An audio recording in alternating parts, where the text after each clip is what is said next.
Hello friends, स्वागत है आपका अपना YouTube channel knowledge top king में। मेरे दोस्त एक नए अपडेट के साथ फिर मैं हाजिर हूं।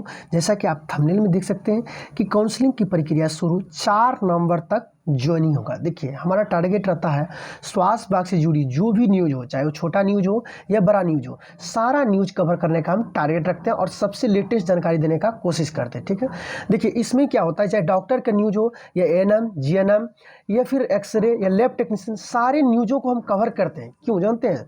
यदि एएनएम का हम न्यूज़ देते हैं तो जीएनएम वाले कहते हैं मेरे लिए कोई अपडेट नहीं, जीएनएम का न्यूज़ देते हैं तो लैब टेक्नीशियन वाले कहते हैं क्या मेरे लिए कोई अपडेट नहीं, डॉक्टर के न्यूज़ देते हैं तो नीचे जितने भी हैं सभी कहते हैं कि मेरे लिए कोई अपडेट नहीं। तो हम कोशिश करते हैं कि सभी विभाग का जो भी अपडेट है सारा अपडेट हम कवर करने का। ठीक है, जैसे कि आप थंबनेल में देख सकते हैं कि काउंसलिंग की प्रक्रिया शुरू। पहली बात तो ये जान लीजिए, ये काउंसलिंग कब से होगा। देखिए, ये काउंसलिंग आपका 17 अक्टूबर से शुरू होगा। ठीक है, 3 चरणों में प्रस्तावित है और 16 दिसंबर तक में ये टारगेट है कि हो जाना चाहिए। 3 चरणों में आपका 16 दिसंबर तक प्रस्तावित है। ठीक है, अगला पॉइंट, और जो आपका 17 अक्टूबर से शुरू होगा, ध्यान दीजिएगा 17 अक्टूबर से शुरू होगा। ठीक है, अक्टूबर से शुरू होगा। अलॉटमेंट की प्रक्रिया 28 अक्टूबर तक चलेगी। ध्यान रखिएगा, इसका जो 17 अक्टूबर से शुरू होगा, इसका अलॉटमेंट जो है प्रक्रिया आपका अलॉटमेंट आपका 28 अक्टूबर तक चलेगी। उसके बाद है, और इसका ज्वाइनिंग जो आपका है ये 4 नवंबर तक कर लिया जाएगा, जिसका 17 अक्टूबर से शुरू होगा। ठीक है, और 28 अक्टूबर तक अलॉटमेंट कर दिया जाएगा। इसका ज्वाइनिंग 4 नवंबर तक इसका टारगेट है। दूसरे चरण की बात करें, दूसरा चरण कहाँ से होगा ये जान लीजिए। 7 से शुरू होगा और 18 नवंबर तक चलेगा। ध्यान दीजिएगा, 7 से शुरू होकर के 18 नवंबर तक चलेगा। और अलॉटमेंट के बाद ज्वाइनिंग की अंतिम तिथि जो होगा वो 21 नवंबर तक होगा। ठीक है, ध्यान रखिएगा, हम एक एक पॉइंट पढ़ के आपको सुनाते हैं और जो भी हम थंबनेल में लिखे हैं सारे अपडेट हम आपको देंगे। ठीक है, चलिए हम आपको पेपर पढ़ के ही आपको सुना देते हैं, क्योंकि क्या होता है ना कि ऐसे बता देने पर किसी किसी को बिलीव नहीं होता है। चलिए हम दिखाते हैं आपको। देखिए, ये न्यूज़ आपको जो है हिंदुस्तान पेपर में मिल जाएगा। ठीक है, आप लास्ट तक रहिएगा, हम सारा अपडेट आपको देंगे जो थंबनेल में हम लिखे हैं।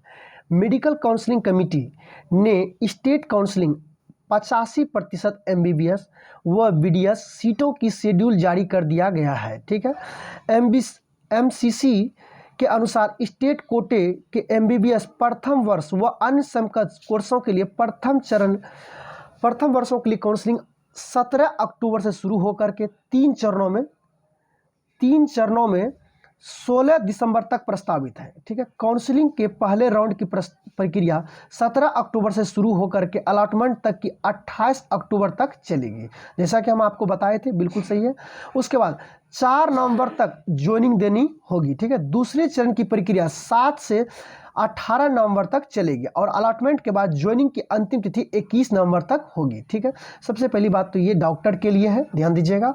अब सुन लीजिए, जब काउंसलिंग की प्रक्रिया शुरू हो गया है तो ये कन्फर्म जान लीजिए, चाहे वो किसी के विभाग हो, चाहे जीएनएम हो एएनएम हो, उसके लिए भी अपडेट आपको जल्द ही मिलेंगे। पहली बात तो ये जान लीजिए, 8,853 का जहाँ तक रहा, आप ये जान रहे थे कि मांग करने का शुरू का प्रस्ताव रखे थे कि यदि नहीं हम लोग को ज्वाइनिंग कुछ देता है तो हम लोग मांग करेंगे। ठीक है, लेकिन हम लोग देख रहे हैं कि कुछ न कुछ इसके प्रति एक्टिव है, क्योंकि स्कोर कार्ड जारी किया तो इससे कुछ उम्मीद लगाया जा सकता है कि अब ज्वाइनिंग जल्द होगा। ठीक है, और ये जान लीजिए, अब रही बात 10,709, ध्यान दीजिएगा 10,709 काउंसलिंग की प्रक्रिया, जब तक इसकी ज्वाइनिंग नहीं हो जाता है तब तक काउंसलिंग प्रक्रिया में थोड़ा लेट हो सकता है, ध्यान दीजिएगा। ठीक है, और ये भी जान लीजिए आप कि स्वास्थ्य मंत्री तुरंत बने, सरकार तुरंत चेंज हुए।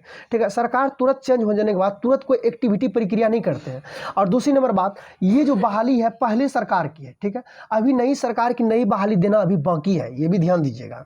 ठीक है, इसलिए मेरे दोस्त आप थोड़ा सा धैर्य रखिए, जल्द ही आपको लेटेस्ट जानकारी सारा चीज़ आपको मिलने वाला है। ठीक है, ओके।